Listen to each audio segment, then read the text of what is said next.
ערב טוב הורים יקרים וברוכים הבאים לתוכנית מנהיגים צעירים עם לי ג'ילט סנטו, כאן באולפני אסקימו בגבעתיים. ב1 לספטמבר כולנו ניכנס למסגרות החינוכיות, מי לגן הילדים ומי לבית הספר, וכעת כולנו עסוקים בקניות של תיקים, ילקוטים, מדבקות, ספרים, מחברות. אבל רגע, מה עם ארוחת הבוקר, ארוחת העשר? איך אנחנו ההורים יכולים לדאוג לילדים שלנו לארוחה בריאה ומזינה שתלווה אותנו לאורך כל השנה במסגרת החינוכית? לשם כך הזמנתי לתוכנית את יולה חלפין, מלווה לחיים בריאים. ברוכה הבאה, יולה. שלום לי, תודה. יולה, השאלה הראשונה שמתבקשת, איך הגעת לעסוק באורח חיים בריא, תזונה בריאה? זה סיפור ארוך. אני גדלתי בבית שהקשר בינו לבין תזונה בריאה או אורח החיים הבריא רחוק, שנות אור. אמא שלי היא רופאה, קונבנציונלית, מאוד חובבת תרופות, טיפולים, מאוד מאמינה בדבר הזה. ולמעשה זאת הייתה האווירה שגדלתי בה. מיד אחרי הצבא הלכתי ללמוד כלכלה, ואחר כך תואר שני במנהל עסקים. עבדתי שנים ארוכות בהייטק. ובגיל 30 חליתי בסרטן. וזאת הייתה נקודת מפנה מאוד משמעותית בחיים שלי, בה עצרתי ואמרתי לעצמי, משהו פה לא בסדר ומשהו כנראה צריך להשתנות. כנראה שמשהו בצורה שחייתי בה את החיים עד היום, עם התזונה קלוקלת וחוסר פעילות גופנית וסטרס מתמיד, משהו הביא אותי למצב הזה, ואני לא רוצה להמשיך ככה. וטופלתי בהמון שיטות של רפואה משלימה, והחלטתי שזה מה שאני רוצה לעשות. למדתי תזונה, לאחר מכן למדתי טיפול רגשי, ארומתרפיה, פרחי באך, ולמעשה היום הפכתי את זה לעיסוק עיקרי שלי בחיים. אני מלווה לחיים בריאים, ובאופן ספציפי מלווה משפחות בתהליכי שינוי תזונה. היום המודעות לתזונה בריאה, לאורח חיים בריא, הולך וגובר, והרבה הורים, גם לילדים מאוד מאוד צעירים, מקפידים על תזונה בריאה. למה בעצם חשובה תזונה בריאה בגיל כל כך צעיר? הרי גם אני גדלתי על במבה, שוקולד, בורקסים, וגדלתי. את יודעת, אני רוצה לספר לך איזה סיפור. יש לי ידיד טוב, טבעוני, אני חושבת 20 שנה. בחור, סביב גיל 40. והוא תמיד אומר שכשהוא עוצם עיניים וחושב על איזשהו אוכל שממש בא לו, אוכל בית, הוא חושב על משהו מאוד ספציפי. מה שלא סיפרתי לך על אותו בחור שהוא ממוצא בריטי. אז כשהוא עוצם עיניים, הוא חושב על פיש אנד צ'יפס. אפילו שהוא לא טעם את הדבר הזה עשרות שנים. כך בדיוק עם הילדים שלנו. הרגלים שאנחנו מקנים להם בילדות ילוו אותם אחר כך כל החיים. יאפשרו להם בריאות טובה, תפקוד טוב, ותרשי לי אפילו להגיד אושר. וזה נכון. מעידה שזה נכון.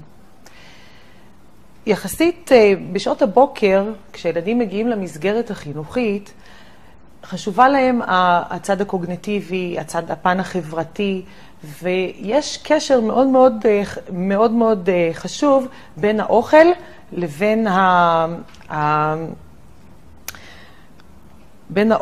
לבין הפן החברתי והקוגניטיבי. יש קשר מאוד חזק. את יכולה לתת כלים להורים, טיפים, מה לתת לילדים, איזה תזונה בארוחת הבוקר שתשפיע על שעות הריכוז שלהם לאורך זמן? בהחלט. נכון שרוב ילדי ישראל מתחילים את היום שלהם עם דגני בוקר? נכון. דגני בוקר... שקיות הקורנפלקס. שקיות הקורנפלקס, כל מורה וגננת מכירות את זה היטב. דגני בוקר, יש בהם המון סוכר. ומה שהסוכר הזה עושה, הוא מתפרק בגוף שלנו בזמן מאוד קצר, מגיע למחזור הדם שלנו, ולמעשה גורם לעליית הסוכר בדם. ככה, בקצב מאוד מהיר. וכמו שהוא עולה מהר, אחר כך הוא מתפרק ויורד מאוד מהר. ומה שאנחנו רואים אצל אותם ילדים, זה שהם נמצאים באיזשהו מצב של פרץ אנרגיה והי, ולעומת זאת בשיעור השני ככה, המורה רואה אותם מניחים את הראש ובקושי מצליחים לתפקד, כי למעשה נגמרה להם האנרגיה, כי הם לא קיבלו את הדלק הנכון. אז מה זה הדלק הנכון שאנחנו כן יכולים לספק להם בארוחת בוקר? זה מזון שמתפרק לא כל כך מהר. למשל, יש לנו כאן דוגמה מאוד מאוד פשוטה שלא דורשת הכנה מורכבת, קערת פירות העונה. אני יכולה להראות? בבקשה, בטח. יש כאן בקערה אפרסק והגס ותפוח וענבים עם תערובת אגוזים. כמובן מותאם לגיל.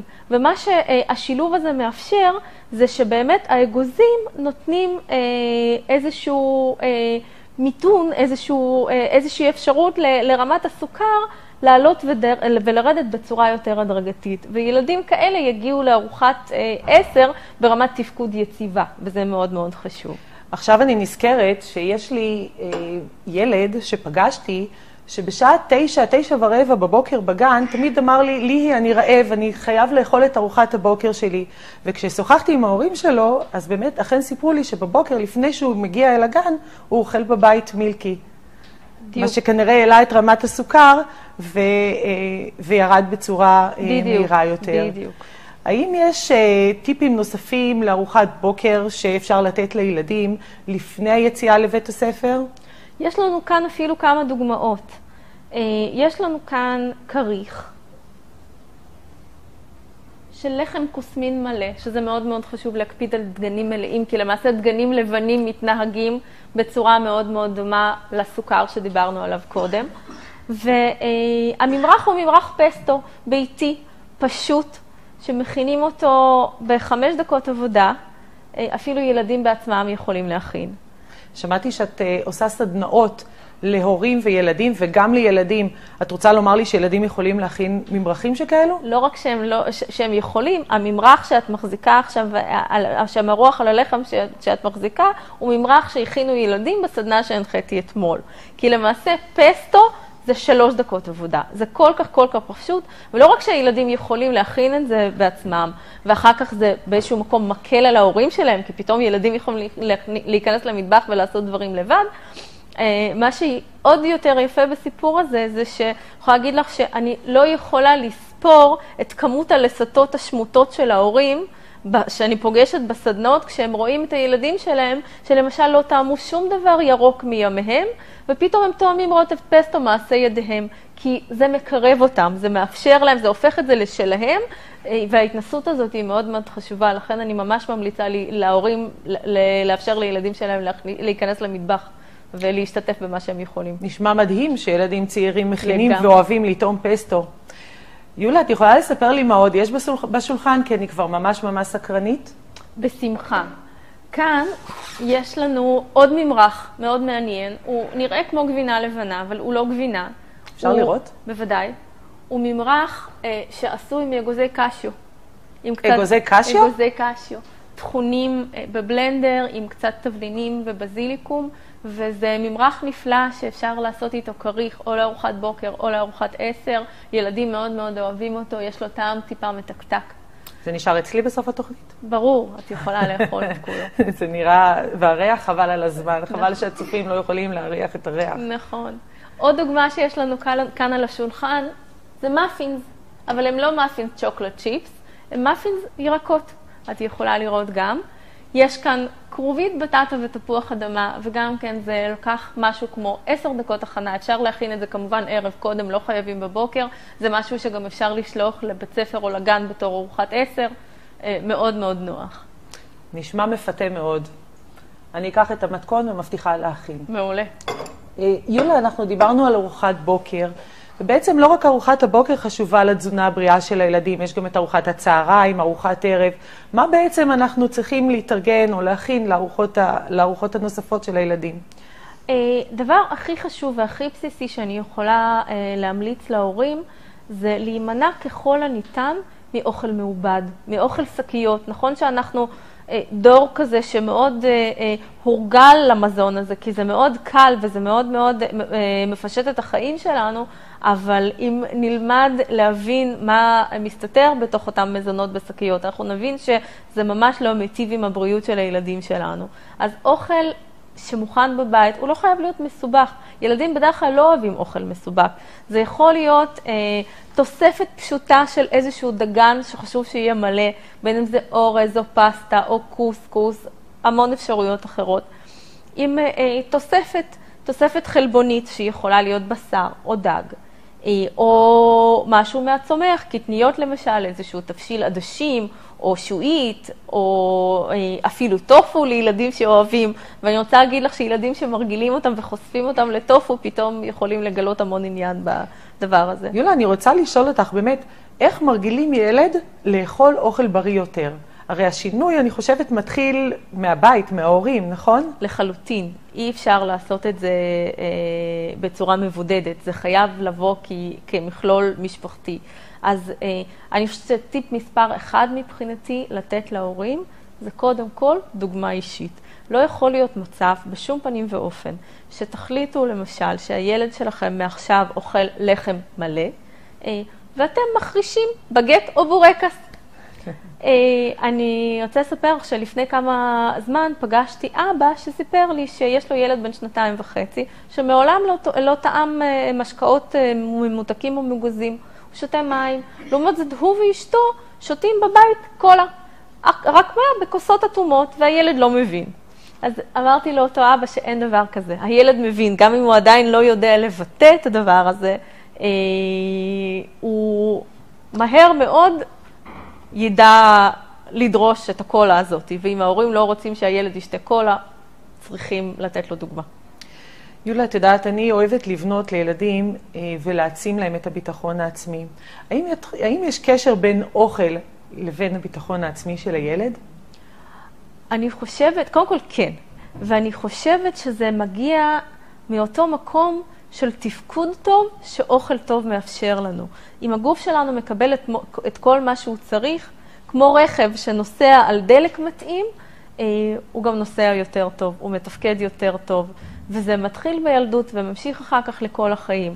אנשים שניזונים במזון איכותי, בריא, שמספק את כל הצרכים הפיזיולוגיים שלהם, גדלים להיות אנשים יותר חזקים מכל המובנים, גם מבחינת ביטחון עצמי.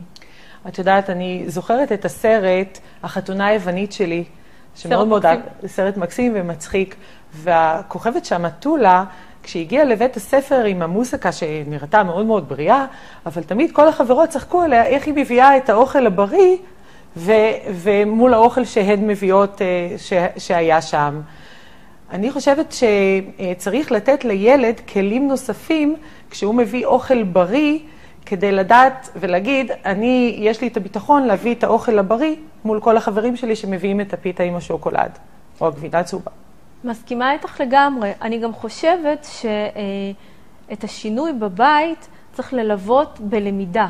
צריך להסביר לילדים, צריך להסביר את חשיבות האוכל הבריא. לא פתאום להחליט וליפול עליהם עם עובדות. לא פתאום להוציא את מה שהם היו רגילים לאכול עד היום, להחליף להם את האוכל במקרר במזונות לא מוכרים, ולהגיד זה מה יש. אני חושבת שצריך להסביר להם, וצריך לשתף אותם, וצריך לתת להם להכין, כמו שאמרנו קודם.